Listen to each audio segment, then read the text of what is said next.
What's up, y'all? It's your boy. Check it out. Y'all see me always talking about boxing, posting about boxing, doing boxing training. Some of you know, some of you may not know that I used to box on an amateur level. I was an amateur fighter for a good portion of my child through teen to very early adult stages. My goal was always to turn pro, right? And the older I got, you know, when you take a break, it's so much harder to come back. And I would take little breaks here and there and come back, and it would be more difficult, you know, the conditioning and stuff like that. Because the hardest part is the conditioning. Now, the last time that I stopped, I was about, I don't know, 22, 23, which is kind of old to be an amateur. I should have turned pro already, but I kept taking breaks, pursuing other things. So the last time I stopped, some of y'all don't know, but I had got a TV gig, you know, a while ago on BET. For those who know BET, shout out to BET. And I thought that was it. I thought I made it. I'm good. So I stopped boxing. The TV thing, at that, I was so young and I was just thrown out there, and there was a lot of opportunities coming at me, and I seen a lot of shit that I just didn't like in that industry, in the Hollywood industry, and I just like walked away from it. However, that was like a couple years later, once I first got introduced to it, and I'm 2 or 3 more years removed from actually fighting. At this time, I'm like 25, right? So I'm like, fuck, I can't go back to fighting. It's like I'm too old. This is what I was thinking back then. So I just started doing whatever I could do to make money, right? So, and I was a good boxer. So all these years go by. For the first few years that I stopped fighting, I couldn't even watch boxing because I missed it so much, and I hated to see it, me not being a part of it. And it was guys that I knew from the amateurs who had turned pro, was getting $1 million paydays that, you know, wasn't that good, but they stuck to the script. They were disciplined. They was in shape. If you're in shape and you stick to the script, you can get those big paydays. You know what I mean? So, but I had to get over myself and take my hats off to those guys for being disciplined. It's not always the most talented person. It's the person that works the hardest and the person that's consistent who makes it. And shout out to those who did, and the talented ones that made it. Now, all these years gone by, and you know, I don't know if any of y'all know, but your boy just turned 40. And you know, I'm fucking crazy, right? So I've been lifting all of these years, got really strong, put on a lot of size. Lately, you know, I got too big in my opinion. I started losing weight and manipulating my nutrition, my diet. I'm not vegan, but I have taken meat out of my diet. I'm working towards that vegan route if I do go there. But I eat once a day for the most part. And you know, when I used to fight, this wasn't a plan, but when I used to fight, I used to eat once a day, and I was vegetarian. It's crazy how things come back full circle. So now here it is, I'm 40, and just for the fuck of it, I'm gonna go. I've already talked to this Arizona Athletic State Commission. I'm gonna go to California, I'm gonna go to Nevada, and probably New York and Florida. And I'm gonna get my pro license, and I'm gonna start fucking fighting. I'm gonna take some fights as a professional, as a heavyweight, you know? Now, if the training start knocking my weight down to where I'm cruiser or light heavyweight, maybe I'll fight there, but I wanna fight as a heavyweight, you know? Cause I got heavyweight power with welterweight speed. But anyway, y'all the first to hear it. I talked about it a little bit on Instagram, but I'm really announcing it to y'all, to the world right now, for the people who give a fuck. Cause I know a lot of people don't give a fuck about me, you know what I mean? But I'm turning pro at 40 years old.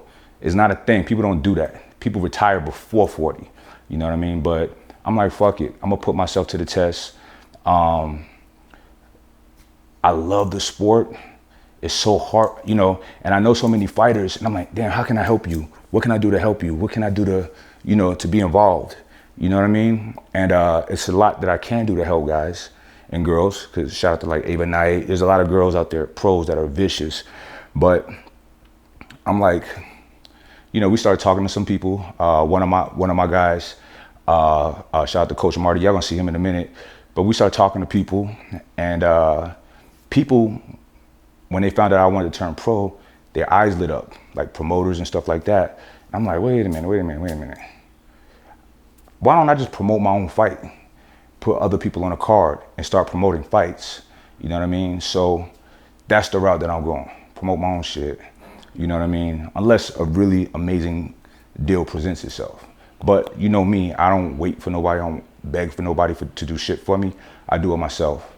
So it's looking like that's what it's gonna be. And you know, anything I do, I'm gonna do that shit right. I'm gonna do it the right way, you know? Make it a dope experience for the athletes and the people paying their money to see the athletes.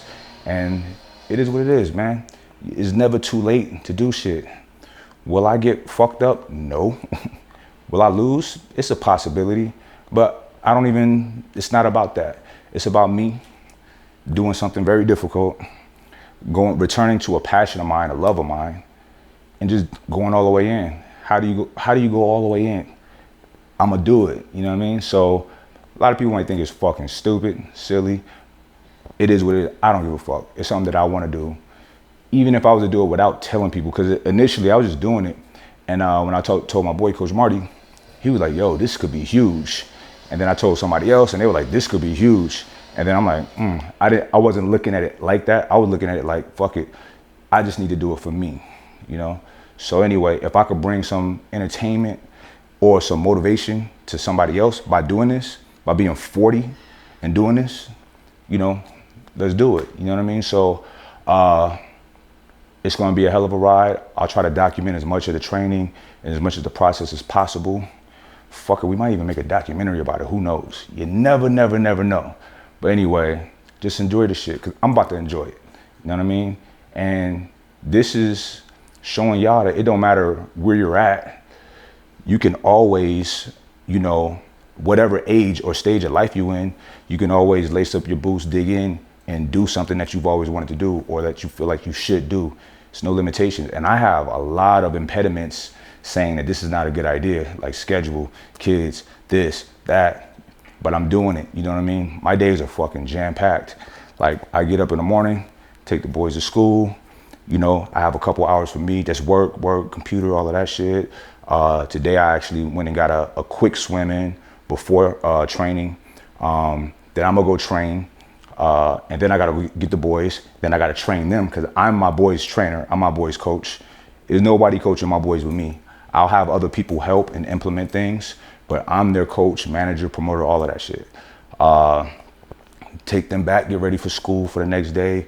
And you know, that's my day, my routine is nonstop, you know, but there's no excuses. I make the time to do this shit. So fuck it, let's do it.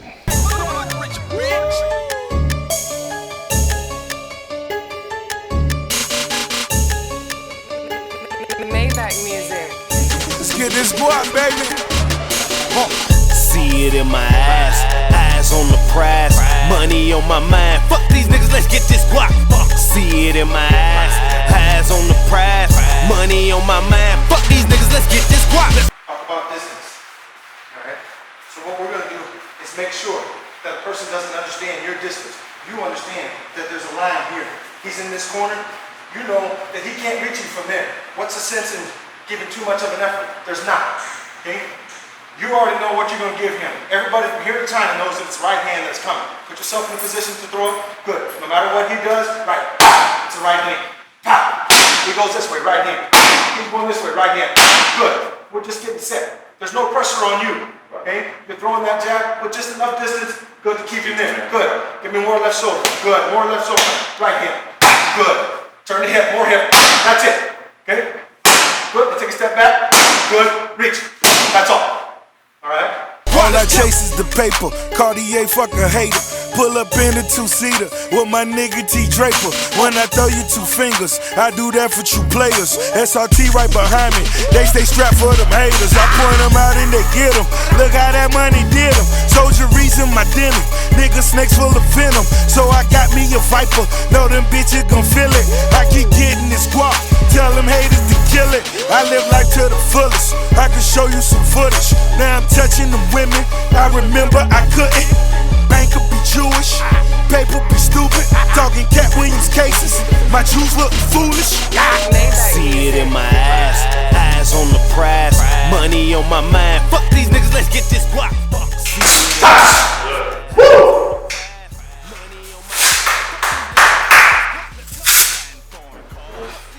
Bulls Gym. getting ready for work.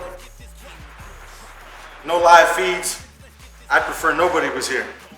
But it is what it is. We're getting ready. Anybody want some? There it is, Mike Rashid. My dope boy diploma, left my prints in the powder, had that apron up on him, had my mind on that money,